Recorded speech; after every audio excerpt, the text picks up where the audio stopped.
pour permettre aux élèves de travailler beaucoup plus fréquemment sur des logiciels, de développer leurs compétences en algorithmique, de construire même eux-mêmes des applications. Avec le numérique, on peut revenir en arrière sur une difficulté et où l'évaluation formative prend tout son sens.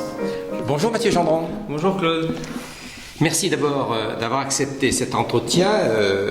Le plan numérique est lancé. Voilà. Première phase. Une deuxième phase va se préparer donc pour la rentrée 2017. Mais ce qui est important, c'est au niveau de la direction du numérique pour l'éducation, quelles leçons vous tirez de cette première phase? Bon, moi je pense que le point principal c'est le fait que c'est le dialogue qui permet d'avancer, c'est le dialogue notamment avec nos partenaires, les départements, qui a permis d'avancer, qui a permis de réussir. On a finalement réussi à embarquer et convaincre la quasi-totalité des départements. Du coup, on a 25% des collèges qui sont rentrés dans le plan numérique grâce à eux et grâce au dialogue. Et l'important, la leçon, c'est vraiment co-construire, travailler sur les territoires pour avoir des projets qui sont extrêmement intéressants. Et donc, c'est cet esprit de partenariat fort qu'on a envie de prolonger, de renforcer dans les prochaines années. Notamment, donc là on est en train de commencer à préparer parce que évidemment on a à peine commencé la distribution des tablettes de la AP 2016 qu'il faut préparer la AP 2017. Et on a convenu avec l'Association des départements de France qu'il était extrêmement important d'y travailler ensemble, d'établir des critères communs.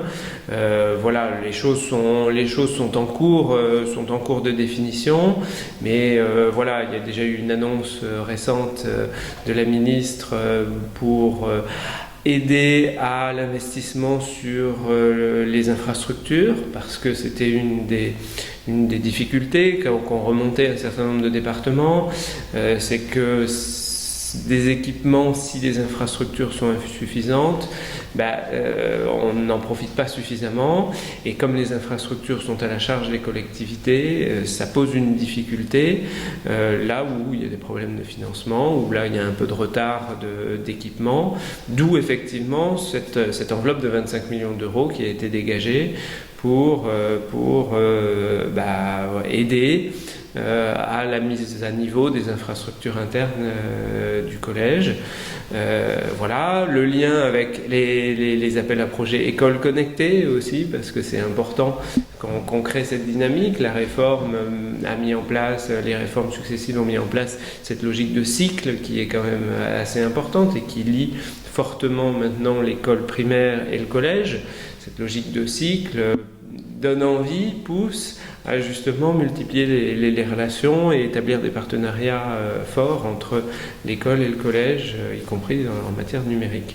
Un des sujets sur lequel on n'a pas encore complètement acté, mais qui est en cours de réflexion, c'est aussi de se dire, au fond, est-ce qu'on n'a pas intérêt à ouvrir la porte à des projets un petit peu très innovants, qui sortent un petit peu des sentiers battus, peut-être des projets un peu plus globaux, où on réfléchit non pas à la mise à niveau d'une infrastructure plus de l'équipement matériel, mais où on réfléchit véritablement au collège qu'on se projette dans 5 ans, dans 6 ans, dans 7 ans, pour en faire un petit peu des laboratoires d'expérimentation, mais qui nécessitent effectivement un peu plus d'énergie et un peu plus de collaboration encore, de partenariat entre collectivités, académies, peut-être un suivi avec des chercheurs, peut-être un suivi particulier par nous, la DNE, pour essayer de réfléchir un petit peu, comme on dit, hors de la boîte, et se dire au fond, on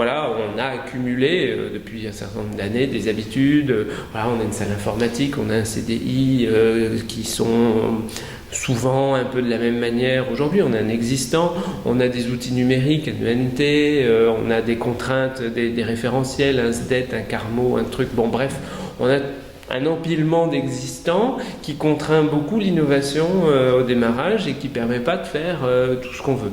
Et l'idée, c'est d'essayer de trouver quelques lieux où on peut construire un projet faisant abstraction de beaucoup de ces contraintes-là et de construire quelque chose qui projette dans un avenir un petit peu hors de toutes ces contraintes. Bon, alors, les 3 trépieds de ce plan numérique, c'était dans les équipements, la formation des personnels, il y en a un troisième, c'est les ressources. Parlons ressources. Est-ce qu'on peut dire aujourd'hui que les enseignants des collèges numériques ont à leur disposition des ressources numériques utilisables en classe immédiatement, je dirais? Alors non seulement les enseignants des collèges numériques, mais en fait tous les enseignants du CM1 à la 3e. Donc on a mis en place une banque de ressources. On a acquis les droits d'utilisation auprès d'un certain nombre d'éditeurs qui ont fabriqué pour nous par rapport au nouveau programme, éditeurs traditionnels du monde scolaire et éditeurs de solutions numériques 100% numériques, donc auprès d'eux des droits qui permettent à l'ensemble des enseignants, donc du CM1 à la 3e, sur la plupart des disciplines, de disposer de ces ressources pour les utiliser en classe, pour les faire travailler les élèves, etc.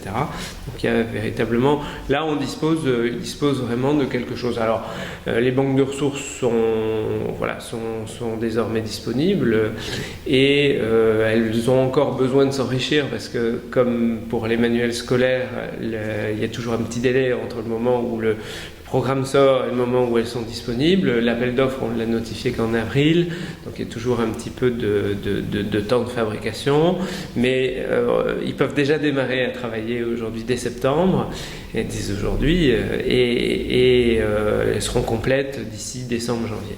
Voilà. Myriae.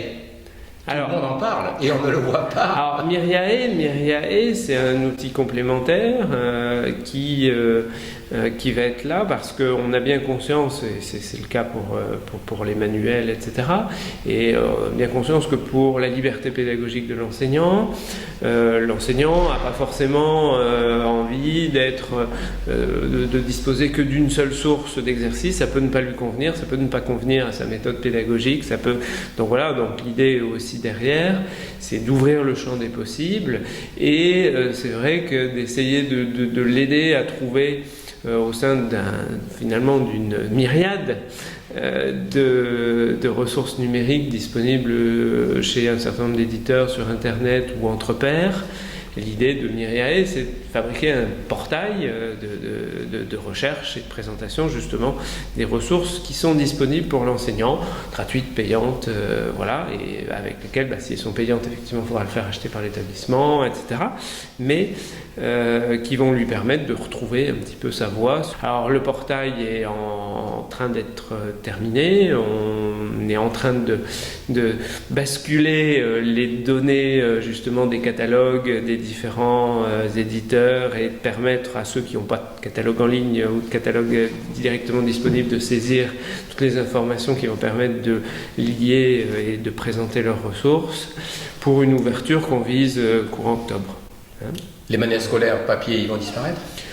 Pas forcément. Ma certitude, c'est qu'ils vont évoluer parce que d'abord, il y a un travail. Les éditeurs ont beaucoup travaillé cette année avec les réformes. Il y a une réflexion qui est allée autour de manuels de cycle.